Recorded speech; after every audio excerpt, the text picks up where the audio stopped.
ಎಲ್ಲರಿಗೂ ನಮಸ್ಕಾರ ರೀ. ಈಗ ಚೈತ್ರ ಮಾಸ ಮಾವಿನಕಾಯಿ ಸೀಸನ್ ಸ್ಟಾರ್ಟ್ ಆಗಕತ್ತೈತಿ. ಹಿಂಗೆ ಮಾವಿನಕಾಯಿ ಸೀಸನ್ ಸ್ಟಾರ್ಟ್ ಆತಂದ್ರೆ ಮಾವಿನಕಾಯಿ ಭಾಳ ನಮೂನಿ ವೆರೈಟಿ ರೆಸಿಪಿಗಳು ರೆಡಿ ಮಾಡ್ತಿರ್ತಾರೆ. ಅಂಥದ್ರೊಳಗೆ ತಾಜಾ ಮಾವಿನಕಾಯಿ ನಾವು ಮಾವಿನಕಾಯಿದ ಇವತ್ತೊಂದು ರೆಸಿಪಿನ ನಿಮ್ಮ ಮುಂದೆ ತೊಗೊಂಬರಕತ್ತಿದ್ದೀವಿ. ಇದಿತ್ತಂದ್ರೆ ಊಟ ಭಾಳ ರುಚಿ ಆಕೈತಿ. ಊಟಕ್ಕೆ ಉಪ್ಪಿನಕಾಯಿ ಬೇಕೇ ಬೇಕು. ಅಂಥ ಉಪ್ಪಿನಕಾಯಿ ದಿಢೀರ್ ಮಾವಿನಕಾಯಿ ಉಪ್ಪಿನಕಾಯಿನ ಇವತ್ತು ನಿಮ್ಮ ಮುಂದೆ ತೊಗೊಂಬರಕತ್ತಿದ್ದೀವಿ. ಇದು ನೋಡೋಕ್ಕಿಂತ ಮೊದಲು ಇನ್ನೂ ನಮ್ಮ ಚಾನಲ್ನ ಯಾರು ಸಬ್ಸ್ಕ್ರೈಬ್ ಮಾಡಿಲ್ಲ ಅವ್ರು ಸಬ್ಸ್ಕ್ರೈಬ್ ಮಾಡಿರಿ. ಬಾಜು ಬಲ್ ಗಂಟೆ ಹೊಡೆದ ವಿಡಿಯೋ ನೋಡಿರಿ. ಇದಕ್ಕೆ 4 ಮಾವಿನಕಾಯಿ ತೊಗೊಂಡಿವಿ. ದೊಡ್ಡ 4 ಮಾವಿನಕಾಯಿ ತೊಗೊಂಡಿವಿ. ನೀವು ನೋಡ್ತಿರ್ಬೋದು. ಇದಕ್ಕೆ ಒಂದು ಅರ್ಧ ಕಪ್ ಸಾಸಿವೆ, ಆಮೇಲೆ ಒಂದು 15-20 ಬೆಳ್ಳುಳ್ಳಿ ಹೆಸಳು, ಒಂದು 2 ಚಮಚ ಜೀರಿಗೆ, ಆಮೇಲೆ 2 ಚಮಚ ಮೆಂತ್ಯಕಾಳು, ರುಚಿಗೆ ಎಷ್ಟು ಬೇಕಷ್ಟು ಉಪ್ಪು. ಈಗ ಮಾವಿನಕಾಯಿ ಇತ್ತಲ್ಲ ಅದನ್ನು ನಾವು ಚಲೋದಂಗೆ ತೊಳೆದ ಸಣ್ಣ ಕಟ್ ಮಾಡಿ ಇಟ್ಕೊಂಡಿವಿ. ಒಂದು ಬಾಣಲೆ ಬಿಸಿ ಮಾಡಿ ಅದ್ರೊಳಗೆ ಸಾಸಿವೆ ಹುರ್ಕೊಳಕತ್ತಿ ನೋಡ್ರಿ. ಸಾಸಿವೆ ಹೆಂಗೆ ಹುರಿಬೇಕಪ್ಪ ಅಂತಂದ್ರೆ ಚಟಪಟ ಅನ್ಬೇಕ್ರಿ. ಅಲ್ಲಿ ತನಕ ಹುರ್ಕೊಂಬಿಡೋದ್ರಿ. ಚಟಪಟ ಅಂದ್ರೆ ಅದ್ರದ್ದೊಂದು ಫ್ಲೇವರ್ ಬರ್ತೈತೆ ರೀ. ಆ ಘಮ ಬಂದ ಕೂಡಲೇ ಇಳಿಸ್ಬಿಡೋದ್ರಿ. ಭಾಳ ಕಪ್ಪಾಗುವಂಗೆ ಸಾಸಿವೆ ಬಿಸಿ ಮಾಡಂಗಿಲ್ಲ ರೀ. ಸಾಸಿವೆ ಎಷ್ಟು ನಾವು ಬಿಸಿ ಮಾಡ್ತೇವಲ್ಲ ಅಷ್ಟು ರುಚಿ ಭಾಳ ಚಲೋ ಬರ್ತೈತಿ. ನೀವು ವಿಡಿಯೋ ಒಳಗೆ ನೋಡ್ತಿರ್ಬೋದು. ಅಲ್ಲಿ ಡ್ಯಾನ್ಸ್ ಮಾಡತ್ತವ ನೋಡ್ರಿ. ಹಿಂಗೆ ಡ್ಯಾನ್ಸ್ ಮಾಡಿದ್ವು ಅಂದ್ರೆ ಕರೆಕ್ಟಾಗಿ ಬಂದಿರ್ತಾವೆ. ಸಾಸಿವೆ ಬೇಳೆ ಆಗ್ತಾವೆ. ಈಗ ನಾವು ಅದಕ್ಕೆ ಮೆಂತ್ಯಕಾಳು ಹಾಕಕತ್ತೀವಿ ನೋಡ್ರಿ. ಮೆಂತ್ಯಕಾಳು, ಆಮೇಲೆ ಒಂದು 2 ಚಮಚ ಜೀರಿಗೆ, ಇದನ್ನು ಬಿಸಿ ಮಾಡ್ಕೊಂಬಿಡೋದ್ರಿ. ಬಿಸಿ ಮಾಡಿ ಸ್ವಲ್ಪ ತಣ್ಣಗಾಕ್ಬಿಡೋದ್ರಿ. ತಣ್ಣಗಾತಂದ್ರೆ ಕರೆಕ್ಟಾಗಿ ಪೌಡ್ರ್ ಆಕೈತಿ. ಈ ಪೌಡ್ರನ್ನ ನಾವು ಮಾವಿನಕಾಯಿ ಉಪ್ಪಿನಕಾಯಿಗೆ ಬಳಸೋರಿದ್ದೀವಿ. ಹಿಂಗೆ ನೀವು ಪೌಡ್ರ್ ಮಸಾಲ ಮಾಡ್ಕೊಂಡು ಮಸಾಲೆ ಹಾಕಿ ನೀವು ಮಾಡಿದ್ರಂದ್ರೆ ಈ ಉಪ್ಪಿನಕಾಯಿ ದಿಢೀರ್ ಉಪ್ಪಿನಕಾಯಿ ಭಾಳ ಬೆಸ್ಟ್ ಬರ್ತೈತಿ.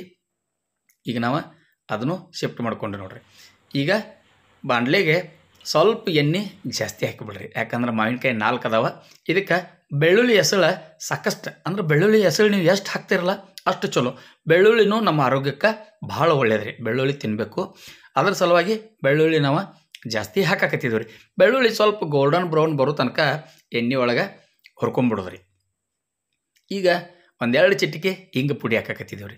ಹಿಂಗೆ ಪುಡಿ ಹಾಕಿ ಆಮೇಲೆ ಅದಕ್ಕೆ ಅರಿಶಿನ ಪುಡಿ ಹಾಕಕತ್ತಿದ್ದೀವಿ. ಅರಿಶಿನ ಪುಡಿ ಹಾಕ್ತಂದ್ರೆ ಕಲರ ಭಾಳ ಬೆಸ್ಟ್ ಬರ್ತೈತಿ. ಇದಕ್ಕೆ ಅಚ್ಚ ಖಾರದ ಪುಡಿ ಹಾಕಕತ್ತಿದ್ದೀವಿ ರೀ. ಬ್ಯಾಡಗಿ ಮೆಣಸಿನ್ಕಾಯ್ದು ಅಚ್ಚ ಖಾರದ ಪುಡಿ ಹಾಕಿ ನಾವು ಅದನ್ನು ಮಿಕ್ಸ್ ಮಾಡ್ಕೊಳಕತ್ತೀವಿ ನೋಡ್ರಿ. ಬೆಳ್ಳುಳ್ಳಿ ಹೆಸಳ, ಅರಿಶಿನ ಪುಡಿ, ಖಾರ ಎಣ್ಣೆ ಒಳಗೆ ಹಾಕಿದ ಕೂಡಲೇ ಎಣ್ಣೆದು ಹೆಂಗೆ ತೇಜ್ ಬಿತ್ತು ನೋಡ್ರಿ. ಅದು ಹಿಂಗೆ ಕಲರ್ ಬಂತಂದ್ರೆ ಉಪ್ಪಿನಕಾಯಿ ಭಾಳ ಪರ್ಫೆಕ್ಟ್ ಬರ್ತಾವೆ. ಈಗ ಕಡಾಯಿ ಒಳಗೆ ನಾವು ಉಪ್ಪಿನಕಾಯಿ ಇಟ್ಕೊಂಡಿದ್ದೀವಿ. ಆ ಮಸಾಲೆ ಇತ್ತಲ್ಲ, ಮಸಾಲೆ ಪುಡಿ ಅದಕ್ಕೆ ನಾವು ಮಾವಿನಕಾಯಿಗೆ ಸೇರಿಸ್ಬಿಟ್ಟು ರೀ. ಈಗ ಸ್ವಲ್ಪ 1 ಚಮಚೆ ಆಗುವಷ್ಟು ಸಕ್ಕರೆ ಹಾಕಕತ್ತಿದ್ದೀವಿ ನಾವು. ನೀವು ಸಕ್ಕರೆನೂ ಹಾಕ್ಬೋದು, ಬೇಡಂದ್ರೆ ಬೆಲ್ಲನೂ ಹಾಕ್ಬೋದು. ರುಚಿಗೆ ಎಷ್ಟು ಬೇಕಷ್ಟು ಉಪ್ಪು ಸೇರಿಸ್ಕೊಂಬಿಡ್ರಿ. ಇಷ್ಟು ಮಾಡಿ ನಾವು ಈಗ ಎಣ್ಣೆ ಮಸಾಲೆ ರೆಡಿ ಮಾಡಿ ಇಟ್ಕೊಂಡಿದ್ದೀವಲ್ಲ, ಆ ಎಣ್ಣೆ ಮಸಾಲೆನ ಇದಕ್ಕೆ ಸೇರಿಸ್ಬಿಡೋದ್ರಿ. ಸೇರಿಸಿ ನಿಧಾನಕ್ಕೆ ಅದನ್ನು ಮಿಕ್ಸ್ ಮಾಡ್ಕೊಂಬಿಡೋದ್ರಿ. ಹಿಂಗೆ ಮಿಕ್ಸ್ ಮಾಡಿರಂದ್ರೆ ಉಪ್ಪಿನಕಾಯಿ ಮಸ್ತ್ ಆತ್ ನೋಡ್ರಿ. ನಿಧಾನಕ್ಕೆ ಮಿಕ್ಸ್ ಮಾಡ್ಕೊಂಬಿಡ್ತಂದ್ರೆ ಇದು ಎಲ್ಲ ಕೂಡ್ಕೊಂಡ್ಬಿಡ್ತೈತೆ ರೀ. ಕೂಡ್ಕೊಂತಂದ್ರೆ ರುಚಿ ಭಾಳ ಚಲೋ ಬರ್ತೈತಿ. ಊಟಕ್ಕೆ 1-2 ಈ ಮಾವಿನಕಾಯಿ ಉಪ್ಪಿನಕಾಯಿ 2 ಅಲ್ಲ, ನೀವು ಎಷ್ಟು ತಿಂದ್ರೂ ಮತ್ತೆ ತಿನ್ಬೇಕು ಅನಿಸುವಂಥ ಉಪ್ಪಿನಕಾಯಿ. ಈ ವಿಡಿಯೋ ವಾಯ್ಸೋರು ಕೊಡ್ಬೇಕಾದ್ರೆ ಇದು ನೋಡಿದ್ರೆ ಬಾಯಾಗ ನೀರು ಬರಾಕತ್ತಿದ್ದು. ಈ ರೆಸಿಪಿನ ನೀವು ಮಾಡೋದ ಮರಿಬೇಡ್ರಿ. ಯಾಕಂದ್ರೆ ಈಗ ಮಾವಿನಕಾಯಿ ಸೀಸನ್ ಸ್ಟಾರ್ಟ್ ಆಗೈತಿ. ಮಾವಿನಕಾಯಿ ತೊಗೊಂಡು ಬಂದ ನೀವು ಈ ಉಪ್ಪಿನಕಾಯಿ ಮಾಡಿಬಿಡ್ರಿ. ಭಾಳ ಮಸ್ತ್ ಆಕತಿ. ಒಂದು ಸಲ ಮಾಡಿ ಕೊಟ್ರಂದ್ರೆ ಮನ್ಯಾಗಿನ ಸಣ್ಣ ಮಕ್ಕಳು ಅಂತೂ ಭಾಳ ಇಷ್ಟಪಟ್ಟು ತಿಂತಾರೆ. ಹಿಂಗೆ ಎಲ್ಲ ವಿಡಿಯೋಗಳನ್ನ ನೋಡ್ತಾ ಇರಿ. ಇಲ್ಲಿ ತನಕ ವಿಡಿಯೋ ನೋಡಿದಕ್ಕೆ ನಿಮ್ಮೆಲ್ಲರಿಗೂ ಧನ್ಯವಾದಗಳು. ನಮಸ್ಕಾರ.